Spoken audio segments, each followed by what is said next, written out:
Not so anonymous with the... No, I can't do that. Not so anonymous with EJ Areca. Jill, thank you for hey, thank you for doing this. I appreciate it so much. So we're here with my friend Jill B, and I've known Jill for at least 6 years. Man, we've been together through through my whole beginning when I got out of treatment, and through the past 6 years. Like, you've been one of the dependable ones, one of the ones you could turn to, one of the ones that's always got a smile in their face, and the inspiration, just watching your life get better and better and better all the time, right? So when I think about recovery, you're what it's all about, right? So thank you for doing this. Oh, no, thank you for having me. Please tell your guests, though, that I am a woman, because my voice, I sound kind of manly right now. So please tell them that. Jill's a woman. And so, we usually, we start this thing all the time. What's your clean date, Jill? My clean date is August 20th, 2014. Awesome. And so what does your clean date mean to you? My clean date is my second birthday, and anyone who knows me knows I love my birthday. Love it, love it, love it. But this is right up there with it. I celebrate my birthday, because for me this is my second chance at life where I really began to live. Right. Yeah, because when we come in, things aren't that good. Right? No. And so, so to bring it back, because again, like we always talk about here, when people are watching this, they're gonna look at you, they're gonna look at me, and they're gonna be like, "Oh, these people aren't like me. This person isn't an addict, right?" What was it like for you out there, Jill? Even going back to even before you were using, what did life look like for you? What was your family dynamic like? What did Well, my family, young life was good. I come from, my parents are still together to this day. It was my mom, my dad, me, my sister. So I grew up with morals, values. There wasn't a whole lot of using and stuff in our home. My dad smoked weed, and he would smoke weed in the living room. But they weren't partying at our house and things like that. I had a pretty normal childhood. Other than having always having real low self-esteem, I would come to find out later that might have been a reason why it was easy for me to use and stuff like that. But no, I had very good parents, a sister. I had a normal childhood. Nothing out of the ordinary. Yeah, which and that's funny. You knew better.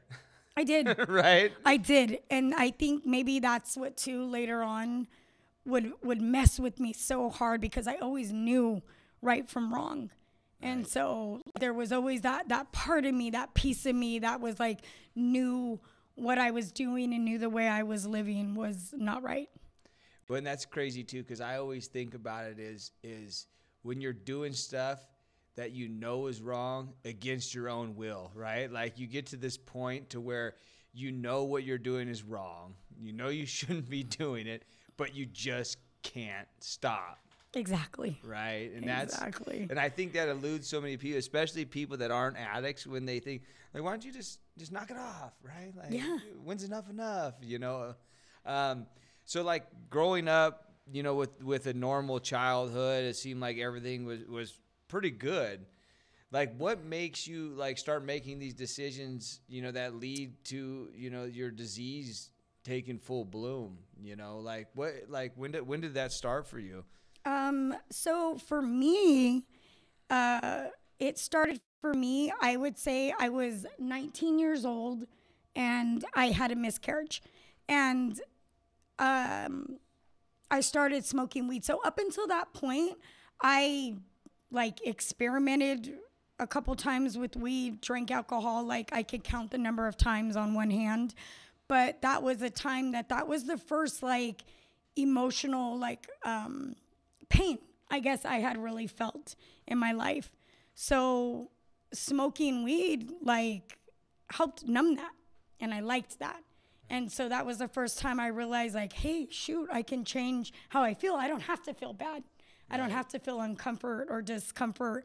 I liked it. And so for me, like, I can say, I mean, everything I used, I became addicted to. So it didn't take long before I wasn't just smoking weed at night after work. Like, I would smoke in the morning before I went to work. And then I'd have to smoke on my lunch break. And then after work and in the evening, and then go to sleep. So that's where it started for me. And then after, little by little, I started to, that high wasn't enough. So for me, then I started using Coke here and there. And it would just be like for special occasions, like I would say, birthdays, anniversaries, things like that.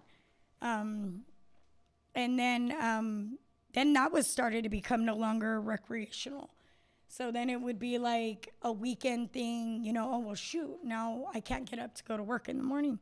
So let me do a little bit, to start to get my day going. And again, that didn't take long either before I was using that out of control. Alcohol, same thing, because alcohol was cheaper. So then I started using alcohol. My drug of choice, my drug that really took things, though, to the next level was smoking meth. And I actually didn't start smoking meth till I was 30 years old. And so smoking meth, I actually I was trying to use Coke, actually. And I got meth instead. I think I was up for like 3 days, and I loved it. Like, I was like, oh my God, this is like the high, like, oh, this is like the high of all highs. Like, I liked it. But man, that drug just took a hold of me like no other.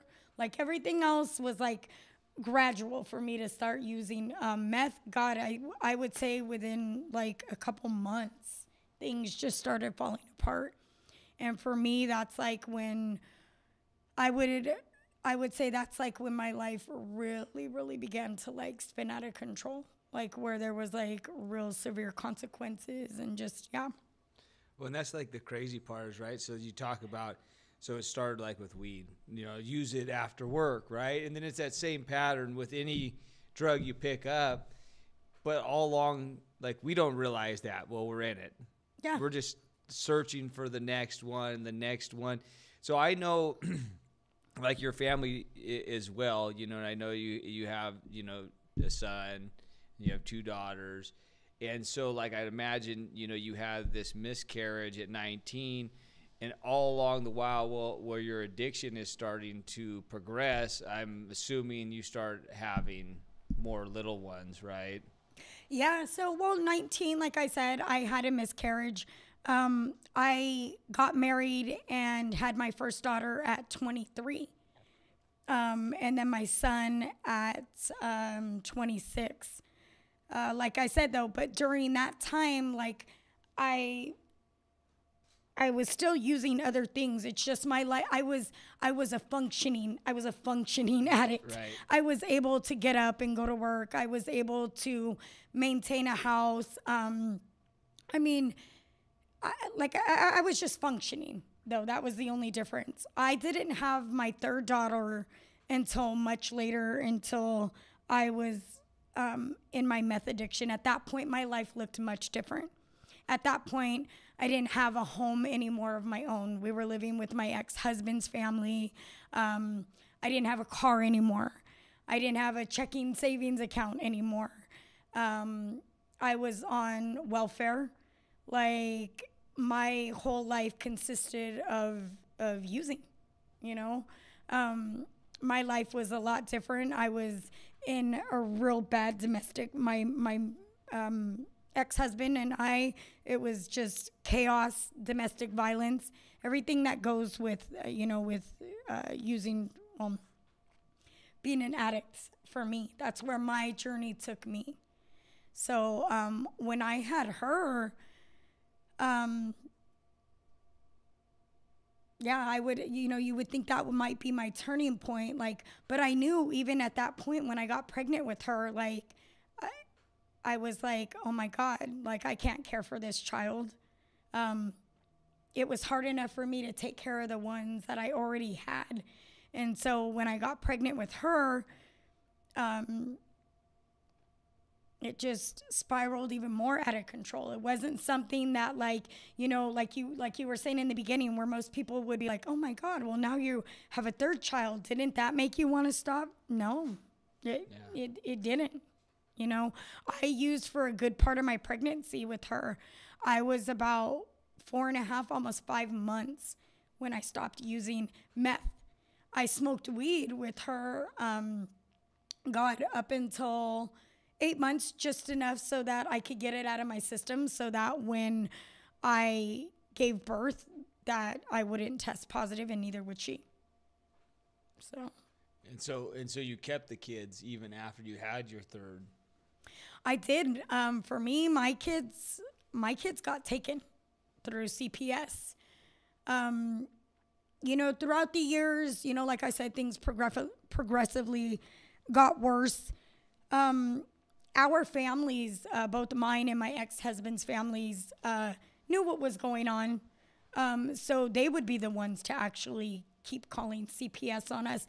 But I was able to talk my way out of things.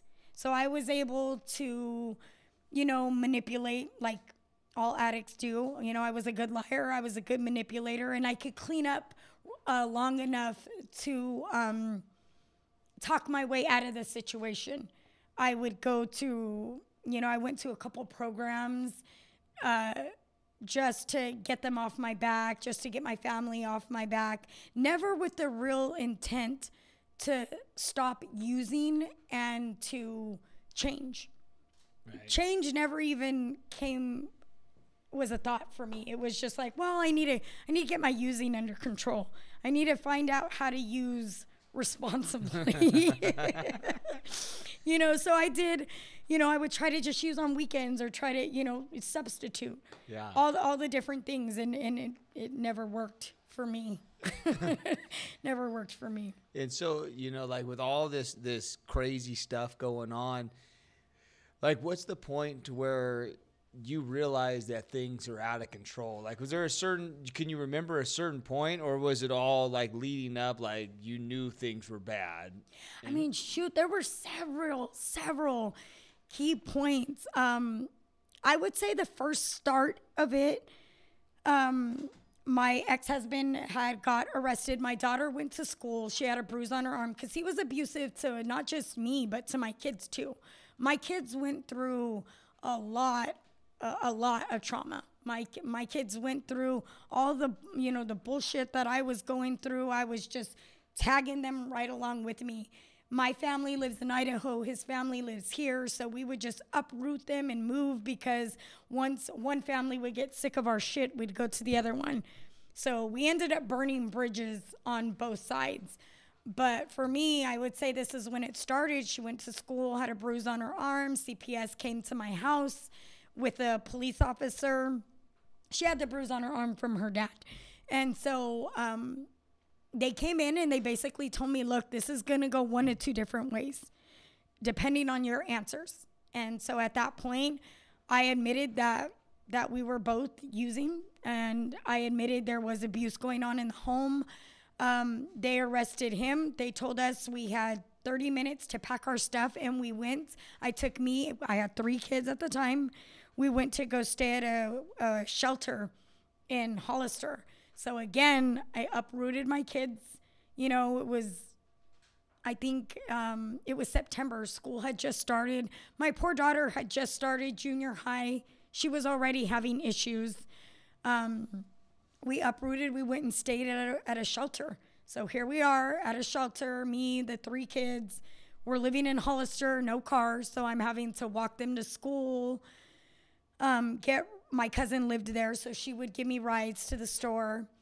And then we got the green light to come back to Los Baños. And so as soon as I came back, again, you would think that would be reason enough. Most people are like, shit, what's it going to do? You're living in a shelter. But again, my thinking was, well, I can just smoke weed. I just won't smoke meth, you know, because that's my problem. If I can just smoke weed. But then, you know, I'm an addict. So that craving just comes in because that high wasn't enough. And I'm not going to lie, you know, you start smoking weed, you start gaining weight. So I'm like, well, shit, if I go back to the other, you know, I could, you know, lose some weight and I'd be okay. And this time, you know, I'm okay. I'm good. Right. You know, you can rationalize anything. So that is what started it. Meanwhile, my ex-husband got out of jail. Part of the deal for us to come back to Los Baños was that I had to get a restraining order for myself and for the kids. So I did that. But he got out of jail, and it didn't take long for us to start breaking the restraining order. And of course, I never used successfully. So, of course, that started spiraling out of control. So my kids got taken, and I was given chance after chance. CPS would come to the house. He would be there. They'd be like, oh, he was just leaving, or oh, he was just doing this. Well, finally, June 2nd, 2014, they got taken. And at that point, the social worker that I was working with was like, that's it. He told me, no more. You know, you need to get your life together. You need to get clean. He's like, or you're not getting these kids back. And again, I told you my clean date is August 20th.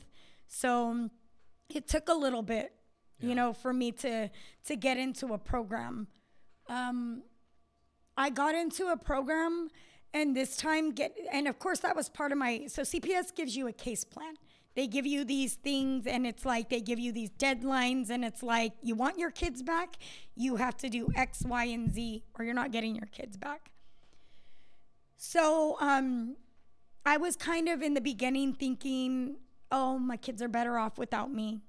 I'm a loser. My life sucks. They'd be better off where they're at. And, but that was all just my rationalization, my thinking, so that I could keep getting loaded. Yeah. You know, now I can realize that.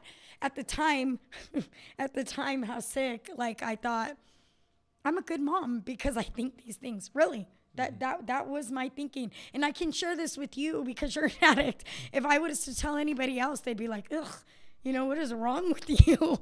But that was my thinking. Well, and the fear, you know, the fear of change will get you to rationalize the craziest sorts of things, yes. Right? To where we feel like we're really, like, we know we need to do this important thing here, but we'd rather waste our time over here doing the most meaningless shit, so we really don't have to face the fear of change or whatever's coming next, or maybe fail. Dude, fear paralyzed me. You know, fear would literally paralyze me from doing anything different.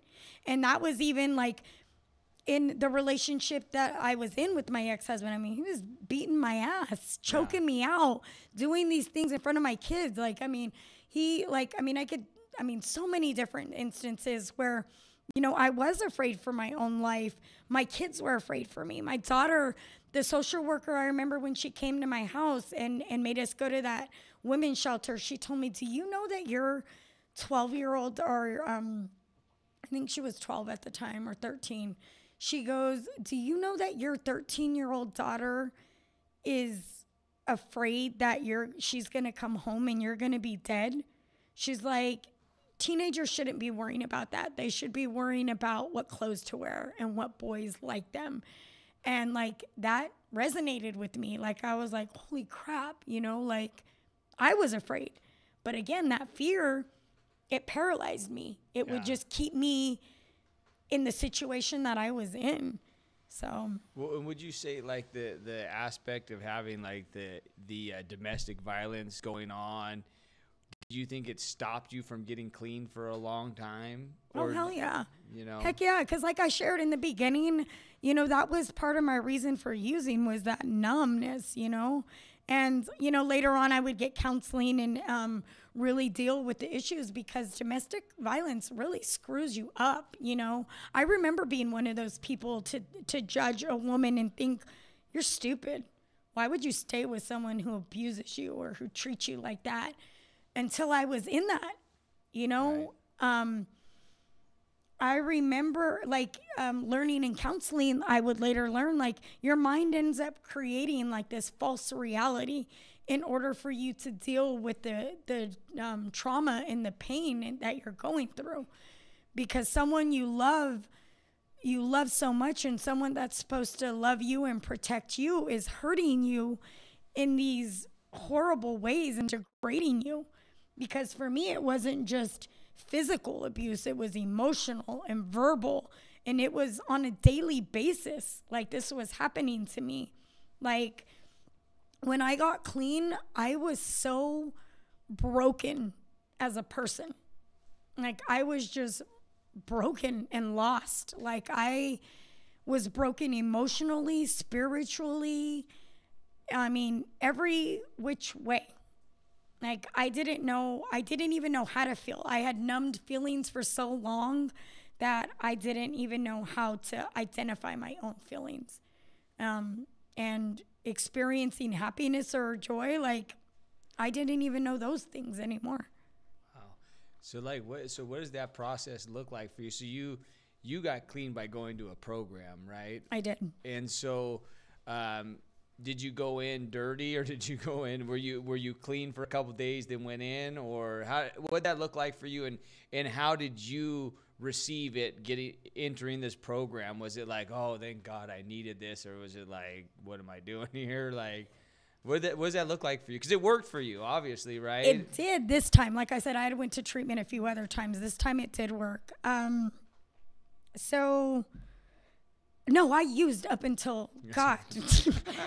I mean, like, I was trying to use up until like the second, like I was trying to smoke before I like got in the car to leave. Yeah, no, it worked. So was this with the promise that you might get your kids back? Was that the carrot dangling over your head that got you there? Or? It was. I can honestly say though, at that point, I don't know why, if this is why it worked, because this was one of the things on my case plan, was I had to get treatment. And originally they told me to do an outpatient, which is just come in and you get to go home. And I was like, that won't work for me. Like, I might come here, I might show up, I might not. But when I go home, I'm all by myself. So if I couldn't stop using with my kids in the home, there's nobody there. So what changed it for me was, this was like my last option. So I was living at the time at my ex-father-in-law's house that he was letting me stay in. Nobody else was living there. It was just me. So when I left, the morning I left, they changed the locks. So if I wasn't going to do this program, again, I had burned so many bridges. My family was so done with my shit. That I was like, okay, I knew I needed something. Again, I was so broken and so lost. And that first night I got there, I looked around, all my clothes are in a freaking trash bag, because they don't even let you take a backpack. So your stuff's in a garbage bag. And they make you do that because people bring in bed bugs.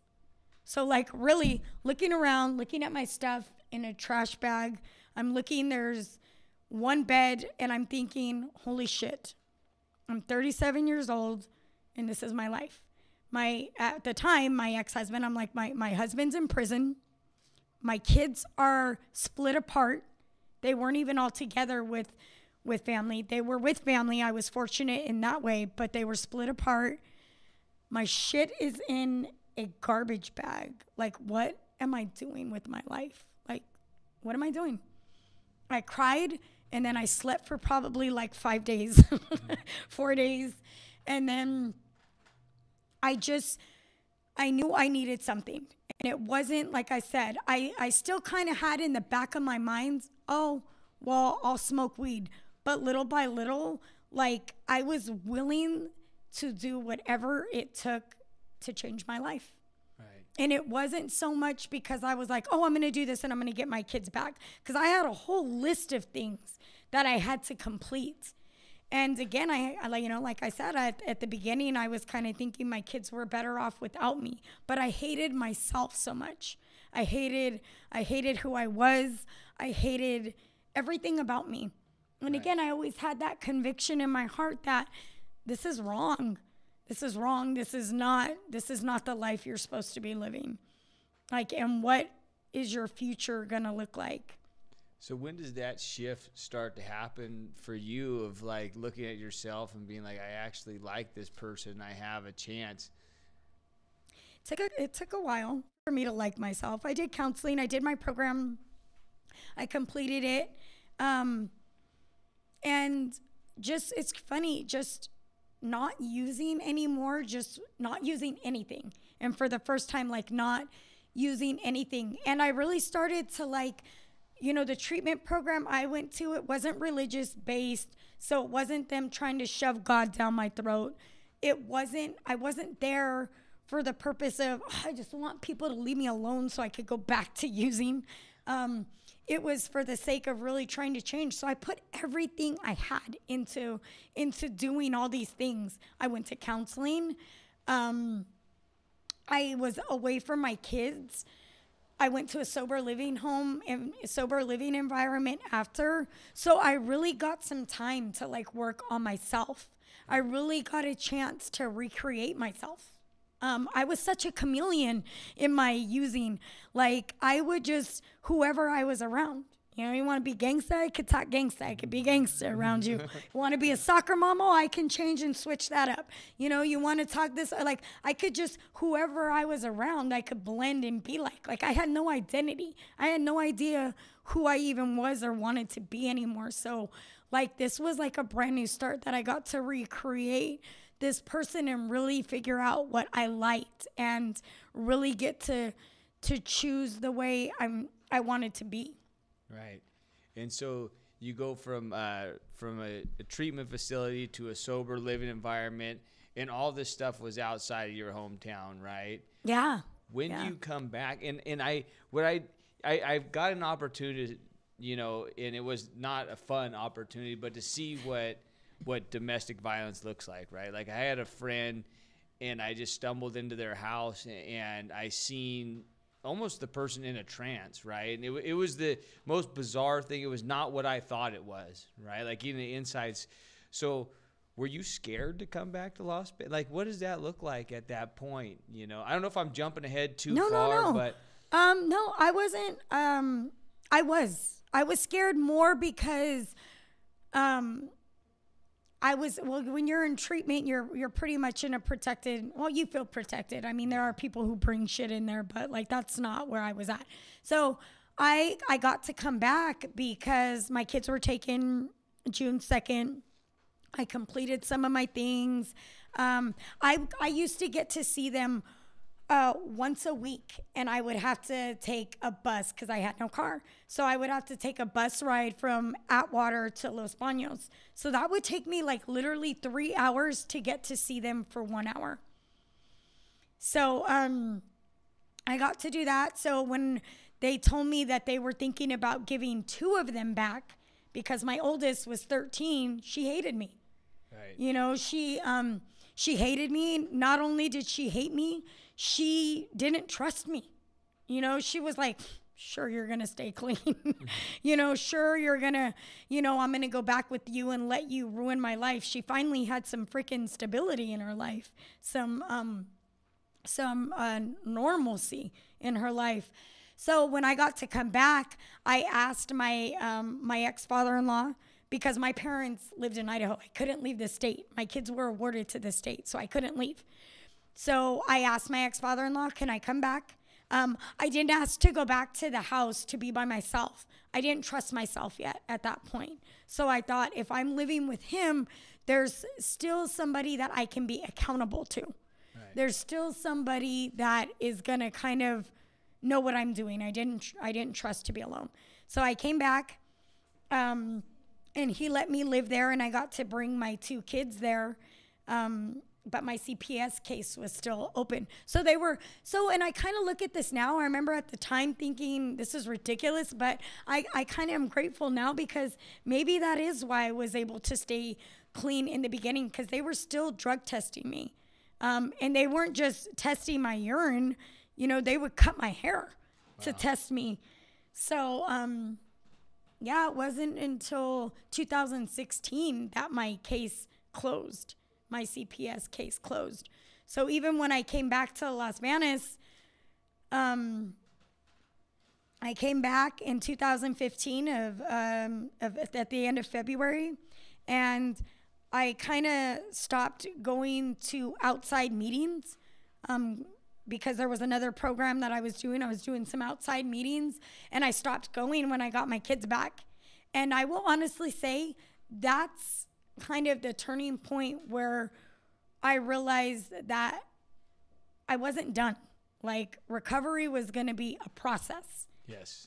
Like they say all the time, it's not a destination, it's a journey. And that's when I realized how much I needed it, is when I stopped going. Because as soon as I stopped going, I kind of noticed that urge was coming back that I hadn't had. And I kind of was noticing that that determination, that motivation was kind of fading. But I knew where to go, right? Yeah. So I started going to outside meetings, and I got myself a sponsor, and I started to get a support group here, because and if I hadn't, it would have just been easy to go find the old people, the old stuff to fix what I was going through. Yeah. Well, and that's so important. Like, at least you were enabled to have these tools through the treatment process and living in SLE, so that way when the old behaviors and thinking came back, you knew where to go, right? And yes. then I'm assuming they told you, find a sponsor, yep. Do this, do that. And so you're living at your in-laws' house, you have the kids, you start attending meetings. Does the ex come back into the picture at all, or is he still locked away? That's what actually took so long for my case to close, because he got out of prison, I think, in 2015, and they were going to close my case in October, but they knew he was getting out. So I think the social worker, and because, again, my oldest daughter wasn't back with me yet. She didn't come back till April 20th, 2016. She came home with me, and that's when my CPS case finally closed. So she kept telling the social worker, she was very vocal, let me tell you. And you know her, so you can laugh. It's funny, yeah. So she was very vocal about, I don't want to go back with my mom. I know my mom, even if she's doing good now, as soon as my dad gets out, she'll go back to the same crap. It's going to be the same thing. So they wanted to make sure that when he got out of prison, we didn't go back to that. But by the time he got out of prison, I really was able to work on myself, and I had outgrown him. Yeah. And I had outgrown that relationship. And I realized that that relationship no longer worked for the life I wanted.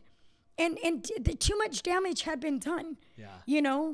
Sadly, I had been with him like 20 years, but the point of no return, like, basically. Right. And I know that there's people who are able to work through, but for me, I never believed he would get clean. And at that time, I'm sorry, not that, because I'm sorry, let me rephrase that. I don't believe there's anybody out there that can't get clean. But for me, I didn't believe he was going to get out and join me on my journey. I didn't believe that. Yeah. And again, there was just too much damage. So when he got out, I really had no desire to be with him anymore. I didn't love him anymore.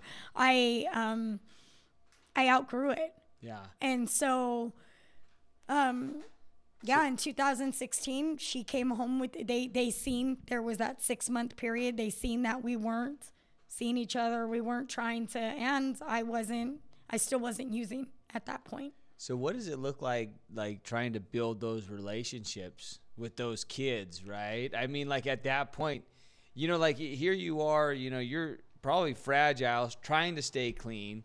Then you get these kids back, and they're probably a lot to deal with. and then you're a lot to deal with for yourself.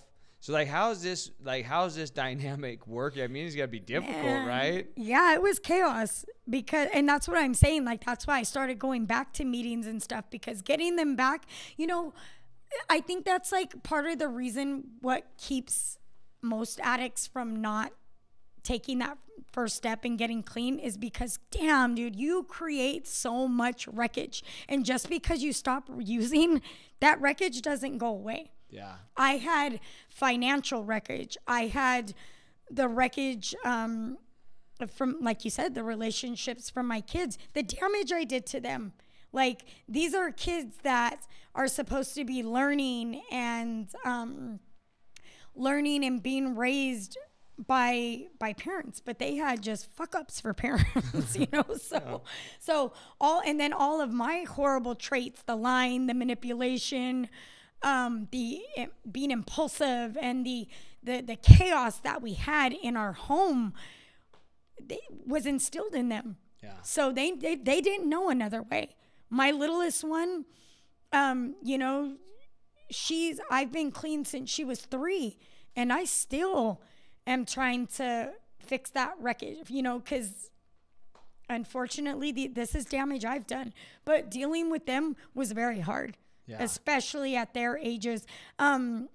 With CPS still being in our life, we had parent coaches coming to the house, which I don't know, in the beginning, like, that just sometimes made things worse. They would teach me to set boundaries with these kids because, a lot of years I parented out of guilt.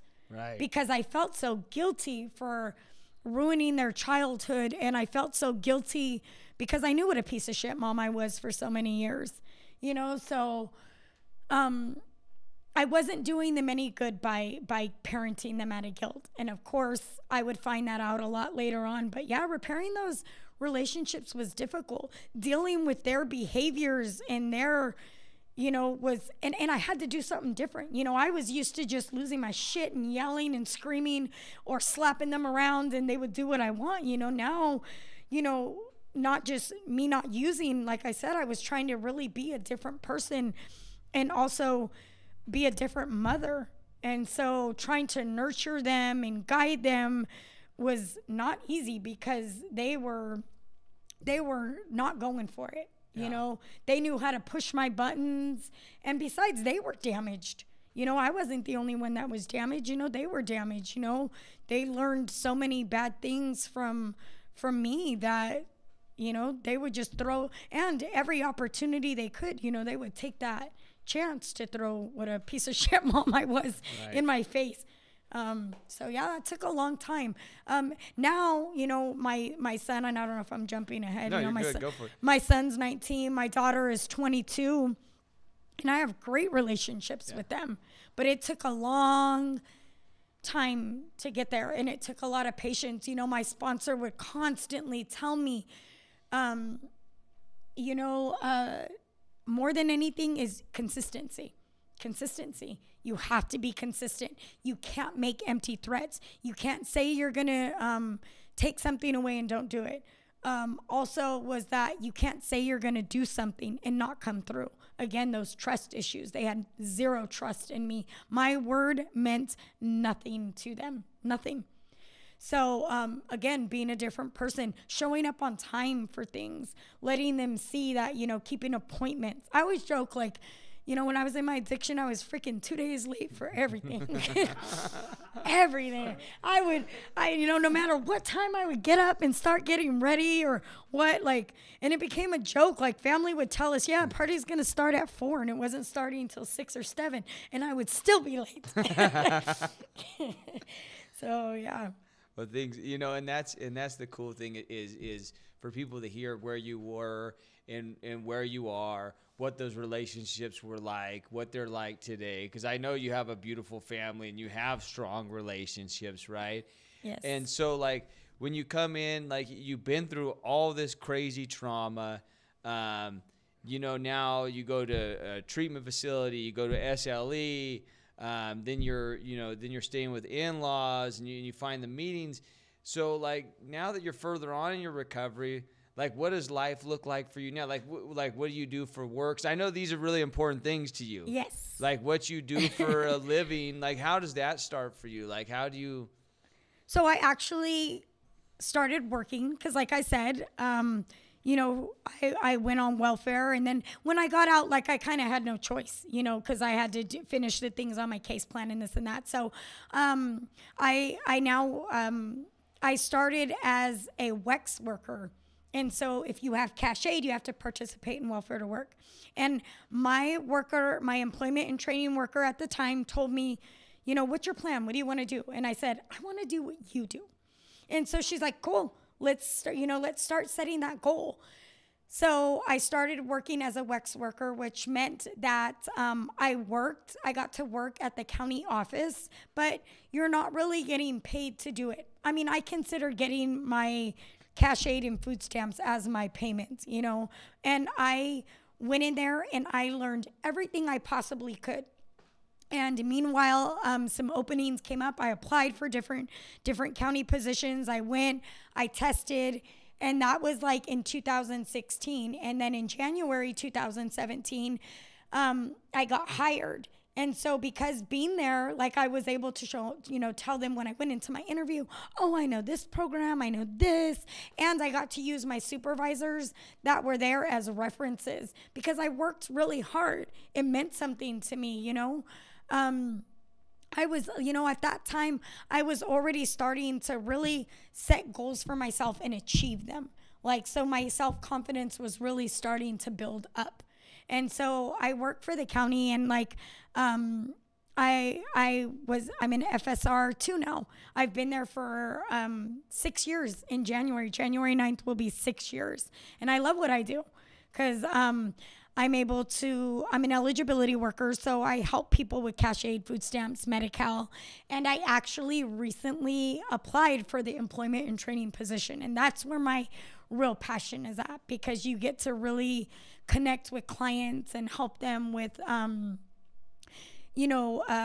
barriers that people face in their home life, whether it be addiction, whether it be domestic violence, whether it be mental health issues, whatever the issues are.